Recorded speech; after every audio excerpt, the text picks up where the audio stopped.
Hello and welcome back to Geopolitics Worldwide. Malaysia ranks as the 66th largest country globally and is the 5th largest economy in Southeast Asia. It shares a border with 4 countries and holds a strategic position, occupying key waterways like the South China Sea and the Strait of Malacca, which are crucial shipping routes of significant global importance.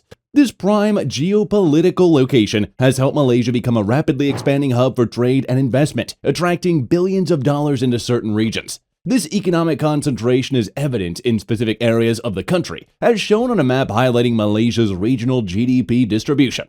A significant factor driving this concentration is the recent tech center boom, which has seen global technology giants flocking to Malaysia. Over the past 2 years, companies like Nvidia, Microsoft, and Google have committed a combined $8.5 billion to establish new data centers and factories across the nation. This surge in investment isn't limited to American companies. European and Chinese firms are also expanding their presence.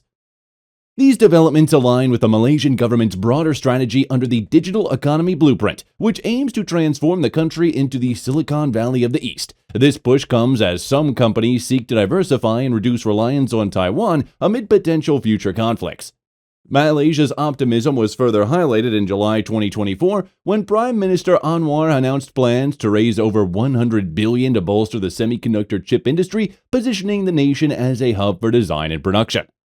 This influx of foreign investment is promising for Malaysia. Historically, both Malaysia and Singapore were British colonies, but while Singapore quickly outpaced Malaysia in economics and political development, Malaysia now sees an opportunity to catch up. With the recent surge of investment, Malaysia aims to evolve into a high-tech global economy, similar to South Korea or Japan.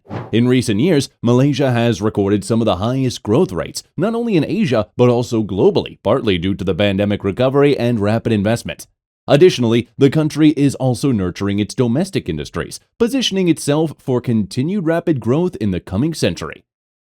Let's explore why Malaysia is finally experiencing significant economic growth and what the implications are. But first, a word from the sponsor of today's video, Incog. If you're an avid internet user like me, your data is likely scattered across the web due to online purchases or account creations. The concerning part is that data brokers are constantly collecting, analyzing, and selling this information to buyers worldwide. This becomes a serious issue because as your data changes hands among various organizations, it increases the risk of theft. Many people have had their data stolen before, and it's a nightmare to deal with, time-consuming and frustrating even.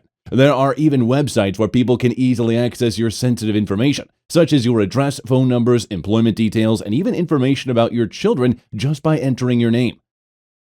Now, turning back to Malaysia though, like many southeastern countries, Malaysia has a colonial history. Britain has first seized control of Penang in 1786, later formalizing its rule as the Crown Colony in 1876, eventually extending its control to parts of northern Borneo. This colonial status persisted for many years until Malaysia officially became an independent state in 1963. At the time of independence, Malaysia had several economic advantages over its regional neighbors. It was a leading global producer of valuable commodities such as rubber, tin, and palm oil, as well as significant producer of iron ore. These industries provided the Malayan government with a substantial surplus, which was reinvested in industrial development and infrastructure projects, with a particular focus on education. The emphasis was on expanding access to education rather than improving its quality. Around this time, Malaysia's GDP per capita was comparable to that of South Korea, leading to questions about why Malaysia's economic growth wasn't as rapid.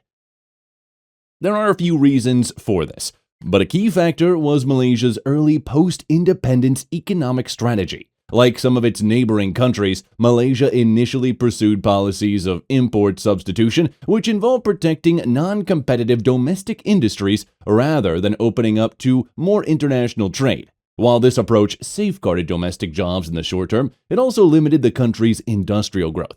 In contrast, South Korea and Taiwan, which opened their economies early on, were able to build much stronger industrial sectors, positioning them better to be the first tech boom of the 1980s.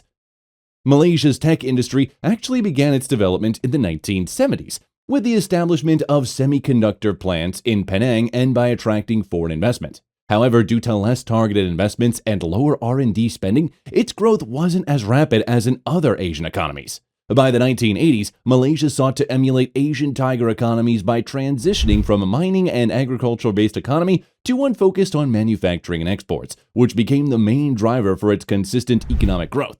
Despite some setbacks in the 1990s, Malaysia continued to progress through a series of 5-year plans that improved infrastructure, education, and public services. Today, Malaysia is a fast-growing, export-oriented economy with a low national income tax, affordable local food and transport, and a fully subsidized public healthcare system. In terms of quality of life, it ranks second in Southeast Asia, just behind Singapore. Malaysia's open economy positions it well to benefit from the current tech boom, with 2023 seeing a record $69 billion in foreign investment, a 23% increase from the previous year. Several factors make Malaysia a top investment destination. It offers well-educated English-speaking workforce with a strong focus on STEM education, producing a highly skilled labor pool at a fraction of Singapore's median wages. Additionally, Malaysia is also attracting more highly skilled migrants due to its low cost of living and high quality of life, with 154,000 expat passes granted in 2023 alone. Its well-developed infrastructure, including highways and modern industrial parks, also gives it an edge over neighbors like Indonesia, facilitating efficient transportation and reducing operational costs for businesses. Setting up operations in Indonesia poses significant challenges due to its vast geography, underdeveloped road networks, and limited availability of ready-to-use industrial parks, which complicates logistics for businesses. In contrast, Malaysia offers a more accessible environment for companies, partly due to its strategic location in Southeast Asia. Positioned near the Strait of Malacca, one of the world's busiest shipping lanes, Malaysia is ideally situated close to the key markets in East Asia, South Asia, and the Middle East, reducing transportation time and costs. The country also boasts several world-class ports, including Port Klang and Port Tanjung Pelepes, which are major transshipment hubs equipped with state-of-the-art facilities, offering efficient cargo handling that attracts global trade and logistics operations. Malaysia's stable geopolitical environment also gives it an advantage over competitors like Taiwan. While Taiwan is a major player in the tech industry, its complex relationship with China and the ongoing tensions between the two nations presents significant geopolitical risks, prompting some investors to seek alternative locations. Malaysia, though not without its challenges, does not face the same level of external threat, making it a more attractive option for companies looking to avoid geopolitical instability. Domestically, Malaysia is well positioned for growth due to its relatively high levels of productivity, particularly in comparison to its Southeast Asian neighbors like Indonesia, Vietnam, and the Philippines.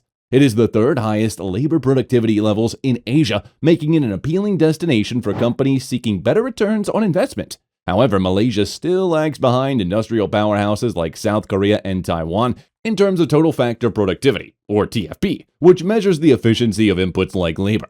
Between the 70s and 2016, Taiwan and South Korea were significantly more efficient than Malaysia, highlighting a gap in technological advancement and industrial efficiency.